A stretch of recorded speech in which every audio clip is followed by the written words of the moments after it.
Welcome to Care for Caregivers. So many of us are literally heartbroken over the amount of suffering and division in the world today. We intuitively know how healing unconditional love would be, but I can't tell you the number of people who've asked me, how do I love and care for even family members whose beliefs are different than mine? I've even had one woman said she's scared to be kind in this environment. It's easy to see how feeling safe in our body, what I call hormonal freedom, is almost a prerequisite to love. In this 3-part video series, I'm going to explain what hormonal freedom is and give you some practical tips and tools of how you can increase this state of being in your body. So let's start with the body. Your body is your personalized piece of Mother Nature. And just like everything else in nature, it is genetically programmed to survive. This very instinctual primal force is mediated by our hormones and tends to operate beneath our conscious awareness. For example, we survive better together. This program was started back in cave people days, and it's obvious. Cave person alone, cave person in a tribe. Guess who survives better? But as the millennia have passed, this program has changed so that now we define tribe as people we agree with or share beliefs. Hence our question, how do I love when our beliefs are different? But you have to realize one strategy that can help in this circumstance is that the body itself operates only in the present moment. It's that black and white. It is looking from its point of view, irregardless of what your mind thinks. Am I going to live or going to die? This moment. And obviously it changes moment to moment. So one thing you can do to help increase a sense of hormonal freedom in your body, if it's available to you, is gently remind your mind and body that no saber-toothed tiger is about to eat you right now. And that brings us, of course, to our minds, because these beautiful, incredible minds of ours are also genetically programmed with mental emotional patterns. We call it our personality. This personality basically is a set of survival strategies. And of course, they're reinforced or modified based on our life experiences.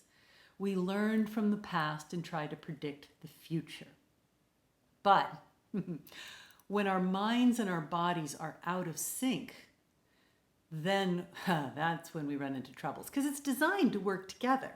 The body feels, I'm not safe, sends a signal to the mind, solve the problem. If the mind solves the problem, the body relaxes. Everything is beautiful. That's what I call hormonal balance or hormonal freedom. But so many times our minds cannot solve the problem. And that sends the signal back to the body, not safe, which then it sort of amps up the charge to the mind, solve the problem. And we're caught in a vicious loop. Another strategy to deal with that is, again, to try to find some space around the mental emotional spin. And oftentimes this is done with things like journaling or therapy or even talking to our friends. But in times like today, when that overall not safe, gonna die sensation is being sent from our bodies to our minds, we need to bring in the third area. Because this third area has something very unique that's in common with our bodies. And that's present moment awareness. So basically, this is where the spirit comes in. And I'm not talking about spiritual beliefs. I'm talking about that normal physical urge to love, to feel wonder, awe.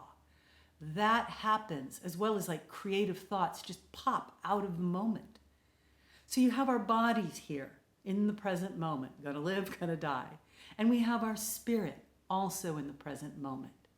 Our minds, past and future. So to integrate all three of these, the mind must make a choice to stop its constant thinking and doing and distracting. That's a very, very common strategy. and actually be in the moment.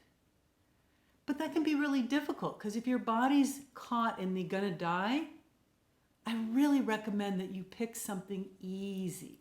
We've all read many, many studies in scientific journals about the power of meditation, which is essentially being in the present moment, has on our physiology. So my recommendation to you is that you pick stuff that you already know you enjoy. Like perhaps, but it's got to be engaging. Like perhaps it's playing frisbee with a friend. Or one of my favorite is when you are showered in love on a pet or a child. And choose to do that, as often as you can, and really feel where your body is at in that moment. What that does is provide space. And in the spaciousness, sometimes creative solutions show up, but lots of times we're refilled on a very basic primal level. And that balance between the mind and the body becomes much more calm. In our next video, I'm going to look specifically at what this urge to love or these feelings of wonder and awe actually do to your hormonal balance and how these hormones affect the way the mind and the body communicate. I hope you join me. Thank you.